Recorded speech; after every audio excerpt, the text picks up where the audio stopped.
Bismillahirrahmanirrahim. Assalamualaikum warahmatullahi wabarakatuh. Selamat siang, salam sejahtera bagi kita semuanya. Om Swastiastu, Namo Buddhaya, salam kebajikan. Bapak, Ibu, dan saudara-saudara sekalian yang saya hormati, pemerintah telah berupaya sekuat tenaga untuk melindungi rakyat dari gejolak harga minyak dunia.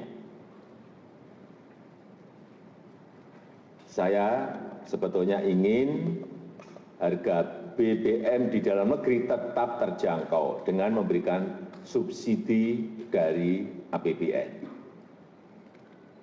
Tetapi anggaran subsidi dan kompensasi BBM tahun 2022 telah meningkat 3 kali lipat dari 152,5 triliun menjadi 502,4 triliun rupiah, dan itu akan meningkat terus.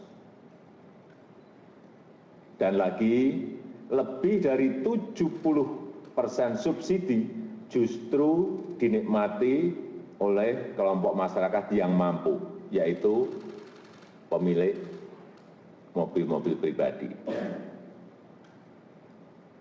Mestinya uang negara itu harus diprioritaskan untuk memberikan subsidi kepada masyarakat yang kurang mampu. Dan saat ini pemerintah harus membuat keputusan dalam situasi yang sulit. Ini adalah pilihan terakhir pemerintah, yaitu mengalihkan subsidi BBM, sehingga harga beberapa jenis BBM yang selama ini mendapat subsidi akan mengalami penyesuaian. Dan sebagian subsidi BBM akan dialihkan untuk bantuan yang lebih tepat sasaran. Bantuan langsung tunai BLT BBM sebesar 12,4 triliun rupiah yang diberikan kepada 20,65 juta keluarga yang kurang mampu sebesar Rp150.000 per bulan, dan mulai diberikan bulan September selama 4 bulan. Pemerintah juga menyiapkan anggaran sebesar Rp9,6 triliun untuk 16 juta pekerja dengan gaji maksimum Rp3,5 juta per bulan dalam bentuk bantuan subsidi upah yang diberikan sebesar Rp600.000. Saya juga telah memerintahkan kepada pemerintah daerah untuk menggunakan 2% dana transfer umum sebesar Rp2,17 triliun untuk bantuan angkutan umum, bantuan ojek online, dan untuk nelayan. Pemerintah berkomitmen agar penggunaan subsidi yang merupakan uang rakyat harus tepat sasaran. Subsidi harus lebih menguntungkan masyarakat yang kurang mampu. Selanjutnya, saya minta Menteri ESDM, Menteri Keuangan, dan Menteri Sosial untuk bisa memberikan penjelasan yang lebih rinci. Terima kasih. Wassalamualaikum warahmatullahi wabarakatuh. Silakan, Pak Menteri.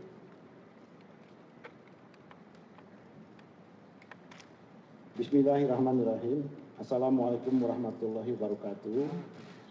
Hari ini, tanggal 3 September tahun 2022, pukul 13.30, pemerintah memutuskan untuk menyesuaikan harga BBM subsidi, antara lain Pertalite dari Rp7.650 per liter menjadi Rp10.000 per liter.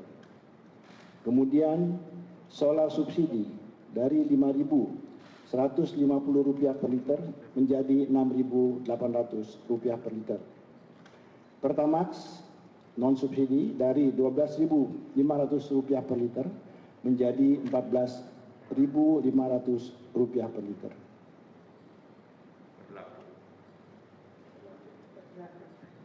Ini berlaku 1 jam sejak saat diumumkannya penyesuaian harga ini, jadi akan berlaku pada pukul 14.30 waktu Indonesia bagian Barat. Terima kasih.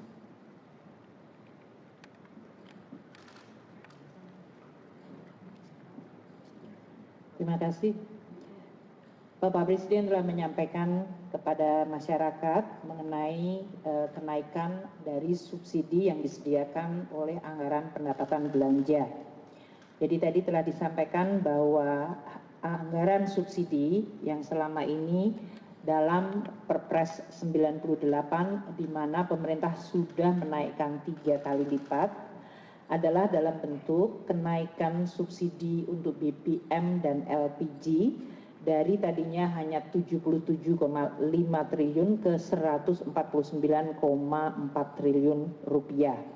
Sedangkan untuk listrik dari 56,5 triliun naik ke 59,6 triliun rupiah dan kompensasi untuk BBM dari 18,5 triliun menjadi 252,5 triliun rupiah. Dan kompensasi untuk listrik naik dari 0 menjadi 41 triliun. Sehingga total subsidi dan kompensasi untuk BBM, LPG, listrik itu mencapai 502,4 triliun.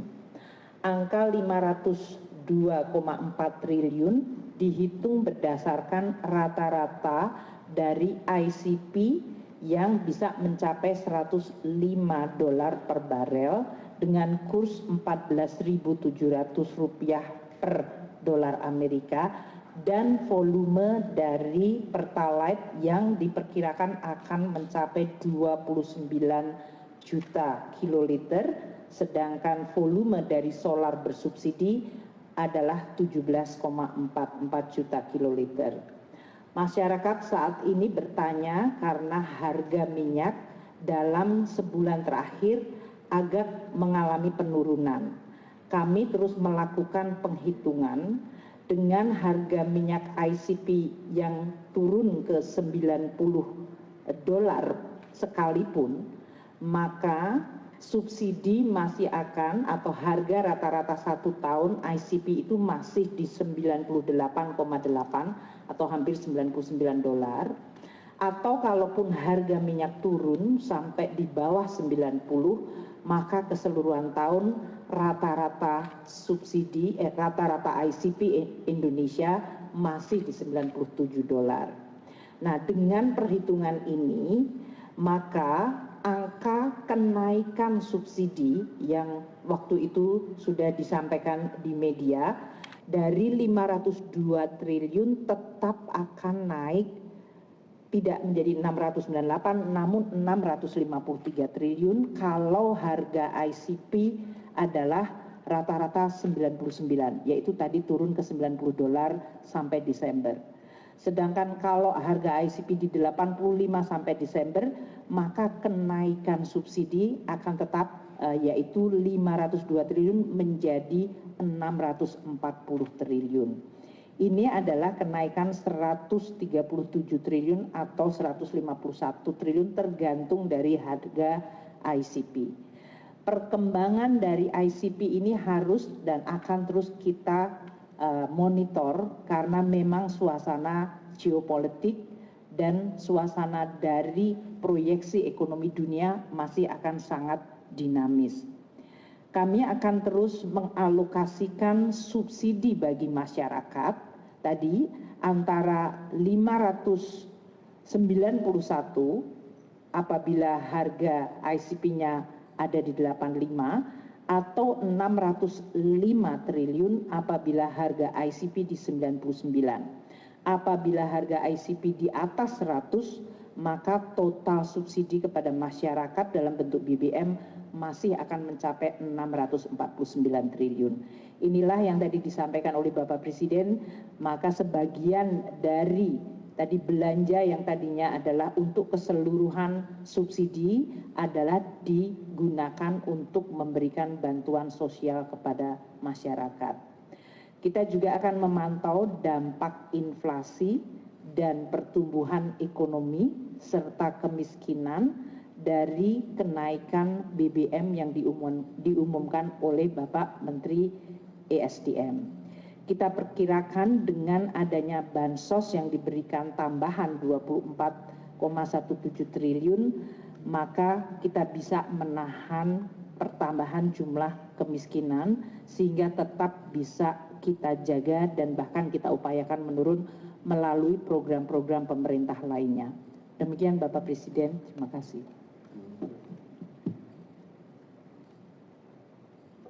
Terima kasih.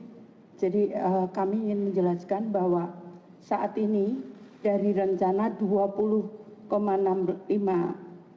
juta KPN penerima manfaat itu sudah siap salur di PT POS 18.486.756.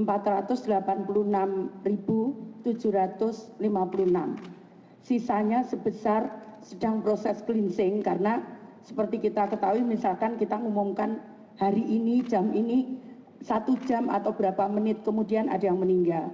Jadi kita perlu cleansing, masih ada 313.244 keluarga penerima manfaat di PT POS yang sedang kita cleansing bersama. Nah, pemberian ini akan kita berikan 150.000 4 kali, namun kita berikan dalam 2 tahap. Jadi per tahapnya Rp300.000. Kita berikan per September ini dan nanti pada awal Desember kita berikan yang kedua. Nah, di dalam perjalanan itu apabila tadi untuk mengantisipasi itu, maka warga bisa mengusulkan, kami punya situs namanya Usul Sanggah. Jadi warga bisa mengusulkan dirinya sendiri ke dalam program Usul Sanggah itu dan kami akan cek di lapangan antara daerah dengan pendamping kami. Kami punya pendamping 70.000 di seluruh Indonesia. Itu yang harus kita klarifikasi. Kadang karena katanya tidak menerima, ternyata setelah kita cek dia sudah menerima lengkap PKH dan BPNT. Seperti itu. Nah, itu perlu kita klarifikasi data itu. Yang berikutnya kalau mendesak, maka kami punya namanya comment center. Bisa ditelepon di 021 171. Maka itu 24 jam 365 hari siap melayani kalau ada keluhan-keluhan tadi. Kemudian untuk mengatasi warga yang tidak mampu mengakses, misalkan dia kondisinya fisiknya sakit atau tempatnya di pegunungan, seperti yang di daerah pegunungan di Papua dan sebagainya, itu kita akan siapkan khusus. Kita sudah sepakat dengan PT POS, kita akan siapkan, kita akan kerjasama dengan suku-suku, kepala suku, adat, kemudian pemerintah daerah dan tokoh-tokoh agama untuk membagi salur sana dengan kami melakukan penerbangan khusus ke sana. Itu sudah kami janjikan. Dan bagi warga yang sakit, yang disable, yang mungkin juga tidak perlu datang ke kantor pos, cukup di rumah, maka PT POS akan mengantar ke rumah. Itu sudah perjanjiannya.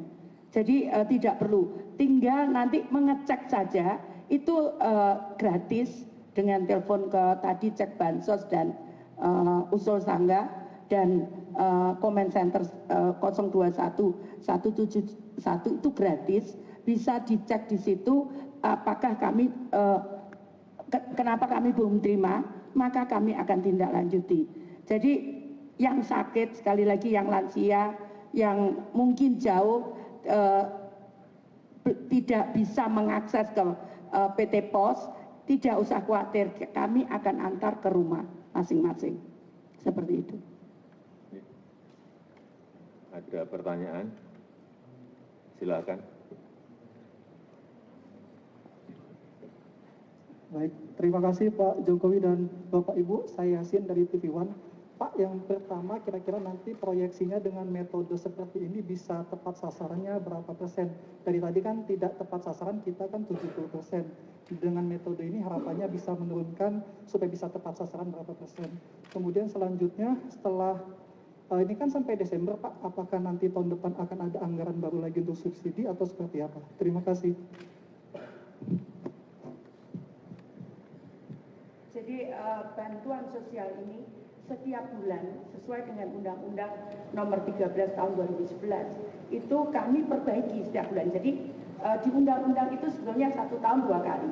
Tapi karena kondisi perubahan di daerah itu cukup pesat, maka kemudian kita melakukan perubahan setiap bulan. Jadi setiap bulan saya membuat SK baru dan itu masukan dari daerah dan usul tangga tadi.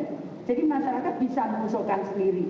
Nanti kita memang harus kita verifikasi. Karena kalau tidak kita verifikasi nanti tidak sesuai juga. Jadi tetap kita verifikasi. Nah itu masukan itu kita perbarui setiap bulan. Itu dari daerah. Karena memang di Undang-Undang Nomor 13 Tahun 2011 itu kewenangan data itu ada di daerah. Gitu. Daerah memang harus mengupdate setiap bulan ada yang meninggal. Kami juga cross-check dengan data kependudukan dan sebagainya. Jadi kalau dengan data kependudukan clear kita juga dapat penilaian dari KPK cukup bagus soal ini. Seperti itu. Tadi pertanyaannya kalau dengan kenaikan apakah perbaikan dari alokasi subsidi BBM akan menjadi lebih baik. Jadi subsidi kalau memang melalui komoditas yang tadi saya sampaikan bahwa dengan adanya kenaikan harga BBM tadi sekitar di $100 atau bahkan kalaupun turun ke $95, maka jumlah subsidi BBM dan listrik masih akan sebesar 647 triliun atau 653 triliun kalau harganya agak menurun sedikit seperti sekarang sampai Desember. Dana subsidi ini memang masih akan dinikmati oleh mereka yang punya mobil. Jadi memang subsidi yang melalui komoditas seperti BBM tidak bisa dihindarkan, pasti dinikmati oleh kelompok yang memiliki kendaraan yang mengkonsumsi subsidi tersebut. Oleh karena itu memang untuk menciptakan keadilan yang lebih baik kita memberikan kepada kelompok 40% terbawah. Tadi yang oleh Bu Risma 20,67 juta itu adalah 30% masyarakat termiskin. Kemudian yang dari Ibu Menaker untuk 16 juta itu kira-kira bisa mengcover hampir mendekati 50% masyarakat yang dalam posisi ekonomi terbawah. Itulah yang disebutkan 24,17 juta adalah untuk mereka. Pertanyaan kedua untuk tahun depan di dalam Undang-Undang APBN dan sekarang masih dibahas dengan DPR, kita mengajukan subsidi BBM sebesar 336 triliun. Dan kalau ini pun dengan tadi kenaikan yang diumumkan oleh Menteri ESDM, kita kemungkinan masih akan ada tambahan 100 triliun lagi adanya kurang bayar tahun ini yang masuk ke 2023. Jadi ini nanti yang akan dibahas oleh kami dengan DPR untuk Undang-Undang APBN 2023 yang akan selesai akhir September pembahasannya. Namun Presiden Jokowi telah menyampaikan di dalam nota keuangan RUU APBN tahun 2023 itu sudah dicadangkan 336 triliun rupiah untuk subsidi BBM. Masih ada? Saya nanya dari CNN, Pak. Saya ingin bertanya, apakah dengan adanya kenaikan harga BBM bersubsidi ini dan juga tren harga minyak bumi yang menurun, minyak dunia yang menurun, apakah ada pembatasan kendaraan bersubsidi pada harganya setelah kebijakan ini diberlakukan? Terima kasih.